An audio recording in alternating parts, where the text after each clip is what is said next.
Okay, we'll kick off then. Well, thank you all for joining us this morning for our latest instalment of the Change in Behaviour series. This morning we're looking at consumer versus confidence. We're going to be looking at the early signs of footfall recovery, but also at spending intentions and what opportunities there are for brands, what tactics they might need to use to bridge the gap. We've got Alex and Nathan speaking with us this morning. If you have any questions, please upload them into the chat box and we can answer those at the end. We do record this as well and it goes live on our website under bliss.com/insights. We do send around the recording and the materials as well. So if you haven't been receiving those, please put your email into the chat as well and we can make sure you get a copy. I think that's everything. So I'll hand over to Alex to get us started. Right, hopefully everyone can see that. We will have this wrapped up for you by 11. So let's get straight in. Like Kelly said, consumer versus confidence. Normally it's consumer confidence, but one can't happen without the other, it seems. So we've got a bunch of consumers who've been told to spend the last 10 weeks sitting at home with probably then limited exposure to the real outside world, apart from what they see on mainstream media and the few discreet visits they've ducked out to visit the shops or drive 250 miles in some cases. So let's have a look. So we're going to kick off with something Rishi Sunak was talking about last week in relation to extending the furlough scheme through into late Q3, early Q4, I think he was saying. So now, as we begin to reopen our country and kickstart our economy, these schemes will adjust to ensure those who are able to work can do so and remain among the most generous in the world. So what he's saying is we are reopening our country, we're relaxing some of the restrictions to enable people to get back to work. And that will kickstart our economy. As people return to work, we're seeing greater footfall to areas that were not frequented so much through this.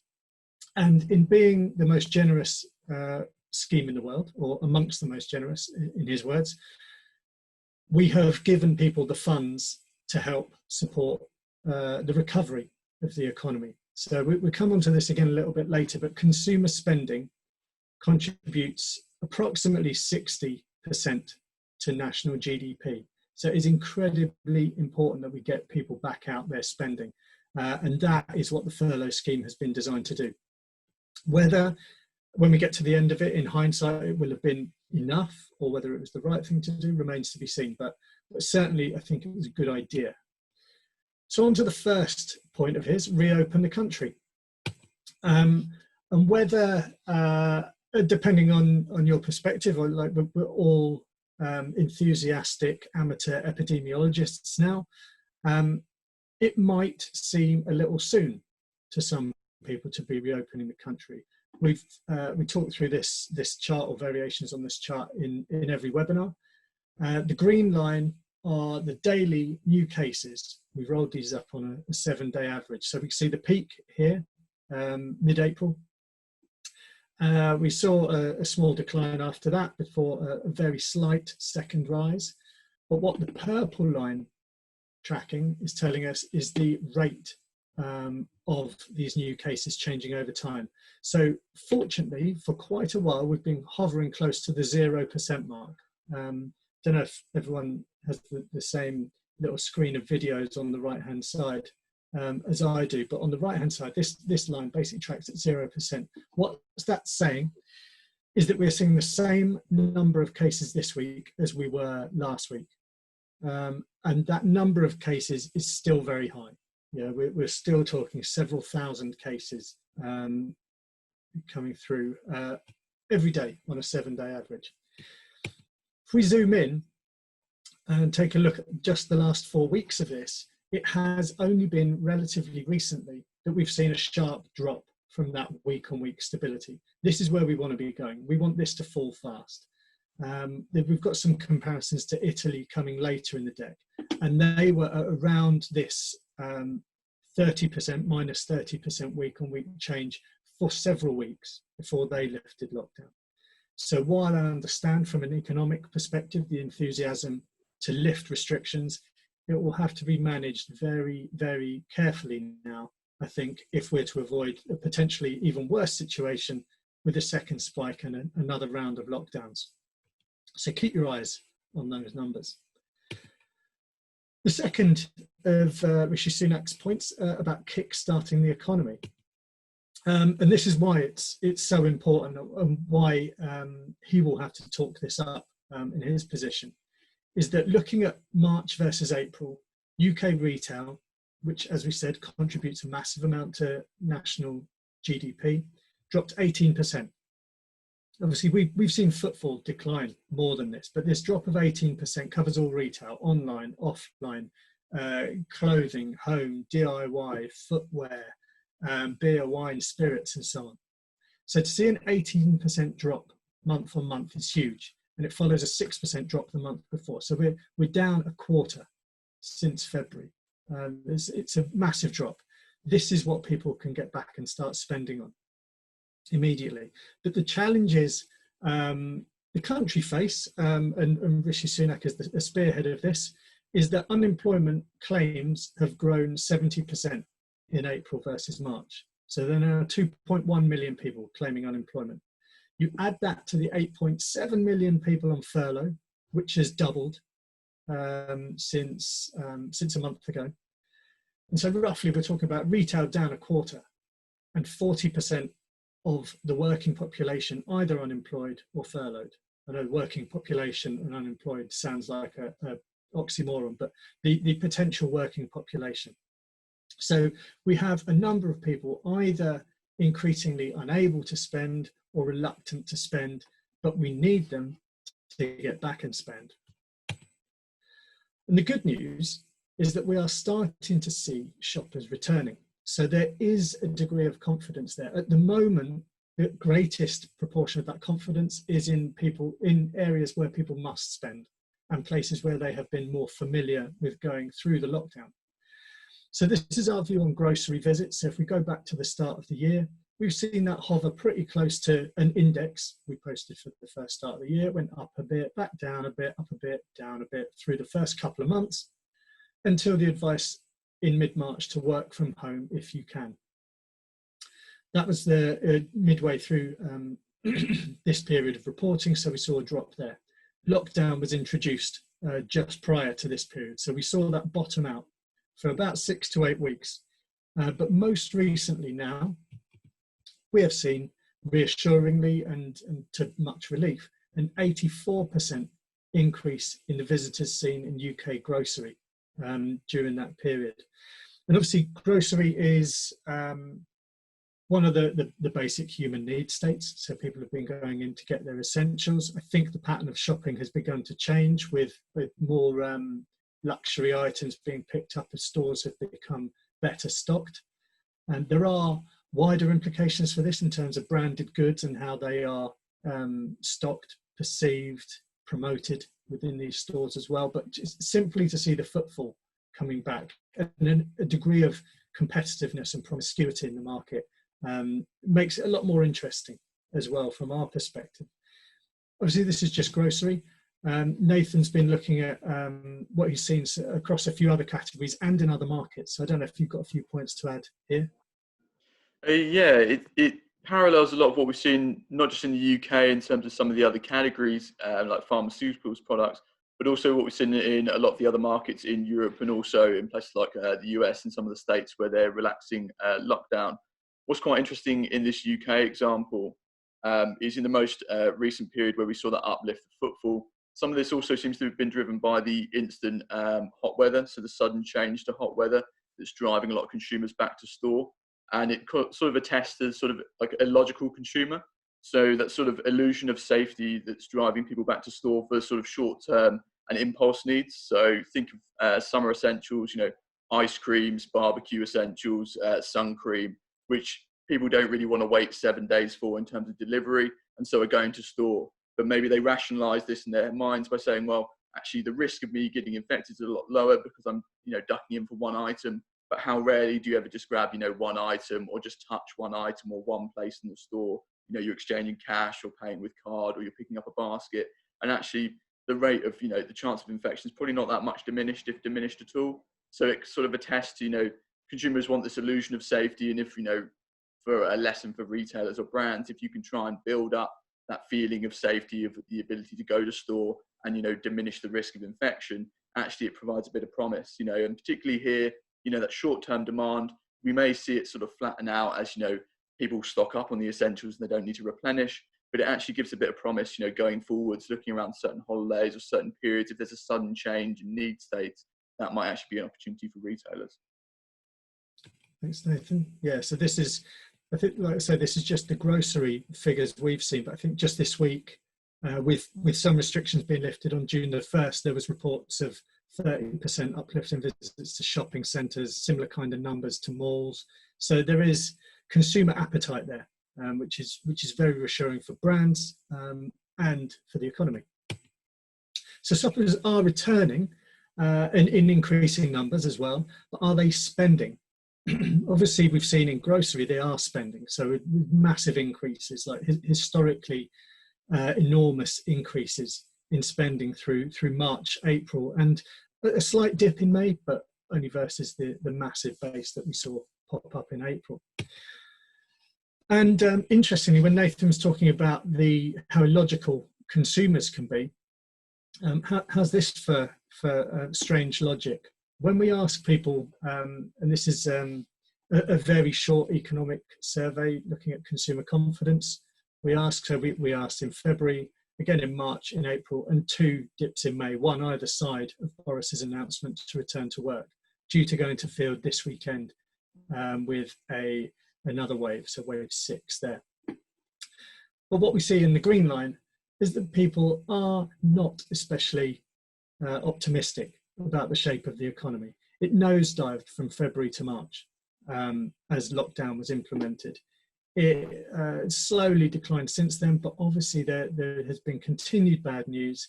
The health crisis has become very politicized now, and people are, even the media agenda now is catering more to the economic impact of the health crisis. Meanwhile, consumers' perception about their own household financial situation has remained remarkably steady, hovering pretty close to the 0 line. And the way this is calculated is we ask people, are you optimistic, neutral, or pessimistic? And what we have here is a net score, so optimism minus pessimism. So there are equal proportions, roughly, of people who are not feeling so great about their household financial situation as there are people who are feeling optimistic. It's just, how do we find those people? And the optimistic ones are the ones likely to be out visiting stores and extending their retail repertoires. But the backdrop to all this is that when we ask people if they were given £1,000, what would they do with it? And 40%, so the 25% or so we're seeing would direct that to savings, and the 16% we're seeing who would direct it to debt, are demonstrating kind of fiscal sensibility here. But that is no good for a consumer spending perspective. What we want is more uplifts like this, so people wanting to spend this money on home improvement. And even if holidays as an intent to spend have taken a hit, to still see that at 8% of people saying they would use this money for a holiday maybe speaks to consumer mindset as well. People need a break, and being able to get out and do more things, whether that's more likely to be domestically than internationally now, is something Nathan will touch on in a couple of moments. But the idea of a kind of rampant shopping spree, this dark line at the bottom, is the least likely. So how do we find the people who are going to spend? How do we persuade them to spend this money that they have and are currently mothballing? So, I mean, we've discussed this a few times in the last week between us as well, but the idea that a lot of people at the moment have these funds and they haven't necessarily changed, but the context they're operating in, because of lockdown, because of caution around the virus, because of caution around the potential for increased unemployment or uncertainty around employment, is impacting their consumer spending. They are retrenching in their behaviour. And I think Nathan is going to talk us, yes, now through maybe how some of that changing context of behaviour will have different impacts on different businesses. Cheers, Alex. So yeah, so basically, Alex has touched upon the fact that we are seeing the context change in terms of if you're trying to rejuvenate spend towards retail and try and get consumers back on the high streets, you've got to understand, well, actually, what does the landscape look like in terms of the distribution of consumers? Not just in terms of how they're thinking, but also the coronavirus has had impact in terms of physically where consumers are. So what this slide shows is basically a ratio. So looking at the number of individuals that we're seeing in London versus across 27 other major locations in the UK. So you can see if you look at the 24th of February, 2.8 unique devices, so unique individuals were seen in London versus these 27 other locations amalgamated. We can really see that this number is going down as time goes on, and even in the last month, we're seeing this ratio go down. And what this actually tells us is that there's a process of sort of, I say deurbanization, but like decapitalization, people leaving the capital city and going to other locations in the UK. And some of that will be, the removal of commuter traffic. But over the last few weeks, this will be, an increase in terms of people going to second homes, or looking to reside with their family as the messaging on lockdown has been relaxed. We've seen the last 2 weeks, this ratio drop, 1 to 1. And what this indicates is that actually a lot of people are taking this opportunity now to leave London, to go and stay with family, whether on a short-term or a medium to long-term basis, to really escape the city, get out of somewhere which is, very dense, perceived to be high risk, and also with the hot weather to somewhere where maybe you'll enjoy things a little bit more, have more amenities that, people can really utilize. And if we look at the next slide, looking at Rome in this instance, we're seeing, slightly less pronounced, but a similar pattern. So, versus the sort of normal level, the normal ratio of, individuals seen in Rome versus other 23 locations, in February, we're still seeing that actually it's lower than that, in the last few weeks. And that actually there does seem to still be a slightly continued decline. So, as the lockdown was relaxed, we saw a really dramatic decline in terms of the amount of people in Rome versus other locations, a slight build up in the last couple of weeks.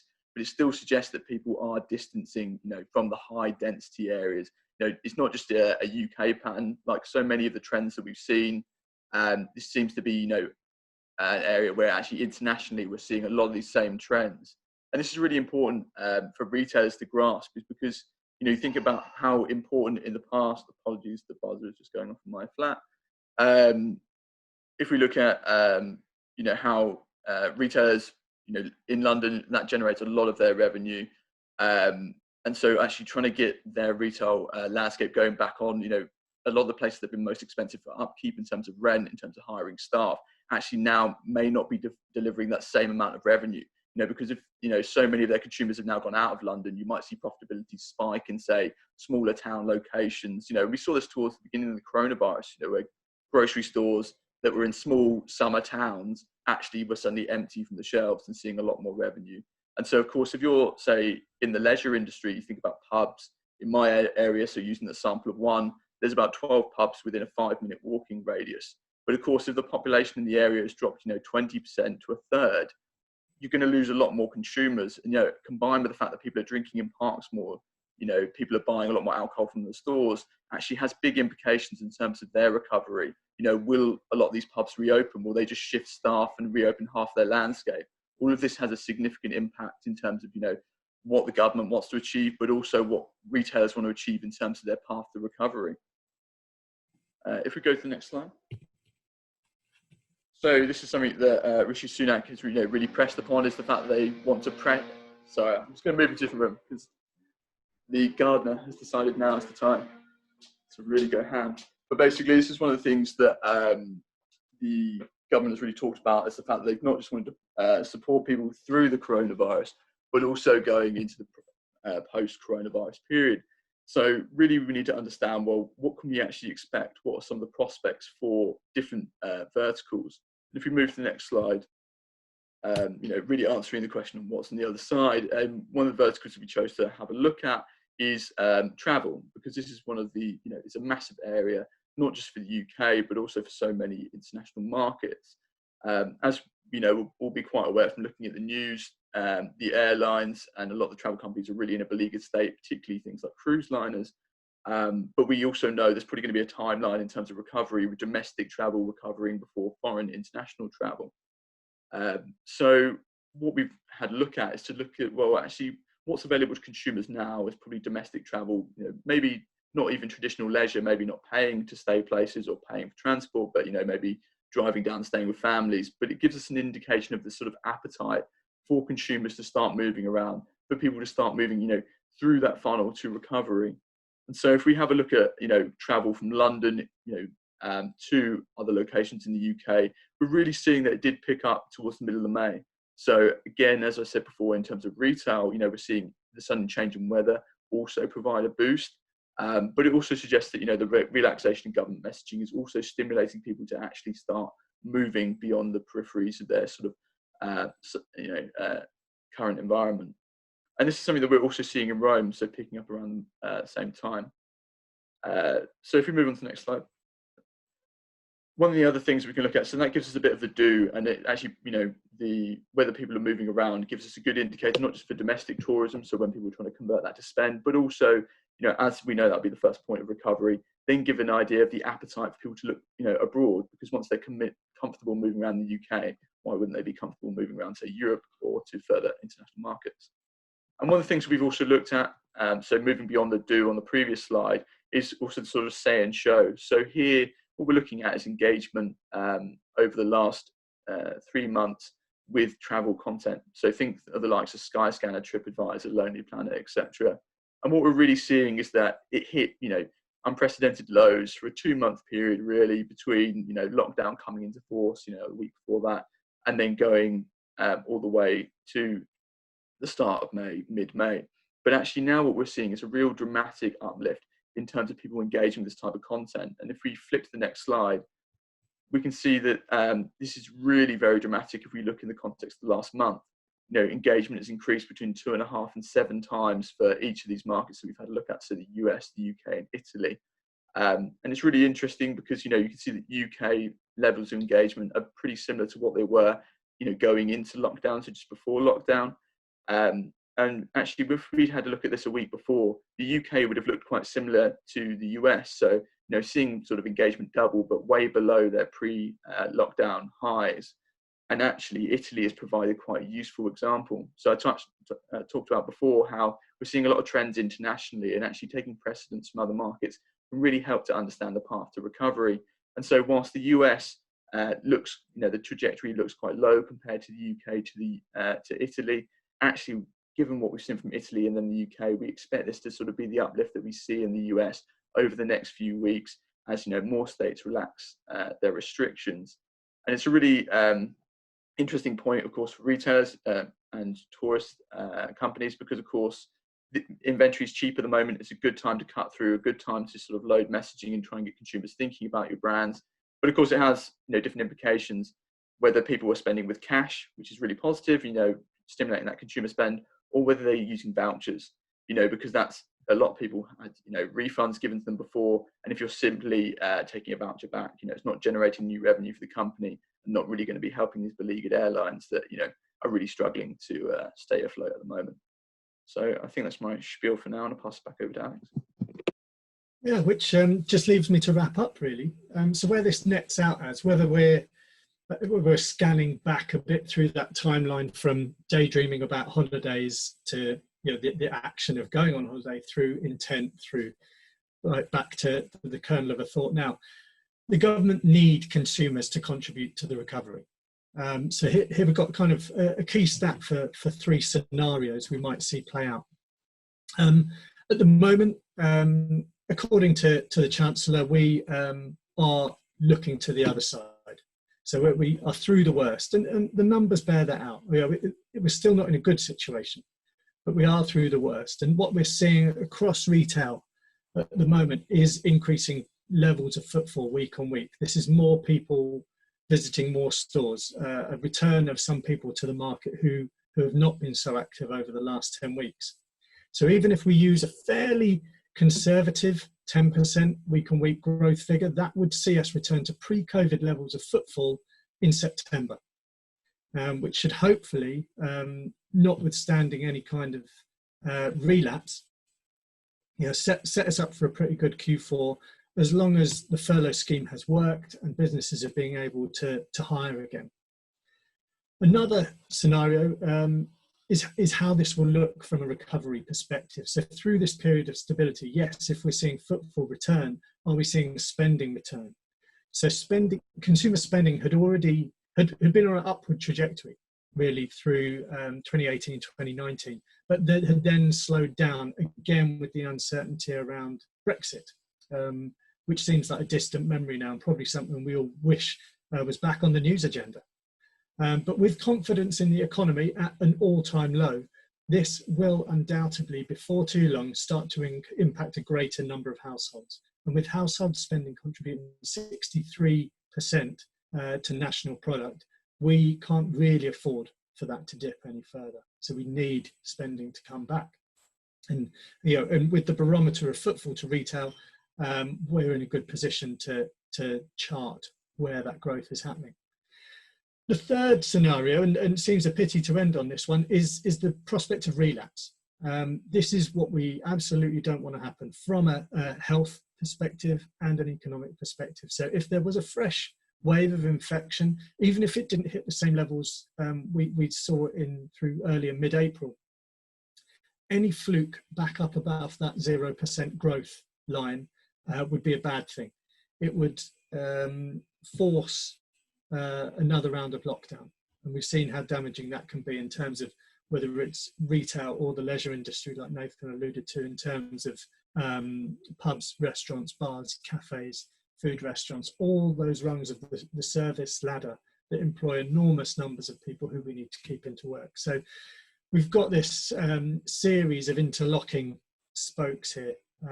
What we're hoping is that if the trajectory of the virus continues to decline, footfall will continue upwards. If footfall continues upwards, competition returns to the sector. If competition returns to the sector, brands have to work harder to get noticed. So this is good news for us. It's good signs for the industry. And we can already see some of the tactics coming through from different retailers. So just one example to close on, I was served this week by Ford. So the motors industry had a terrible lockdown with sales down 97%. But the tactic Ford are using is deferred payment. So they're asking people to invest in them and their brand, but not pay for anything for 6 months. They will contribute to the first 3 months of payment and then defer the next 3 months. So they're giving people a window to get themselves and their finances back on track. I would not be surprised to see finance options be a big play for the autos market as they look to try and generate some bounce. That's where we're going to finish up for today. Don't know if any questions have come through. If there aren't any on the chat, feel free to send any through later if there's anything of particular interest or anything we can tailor to your brands or your categories. And if not, thanks for joining, and we'll see you on the next one.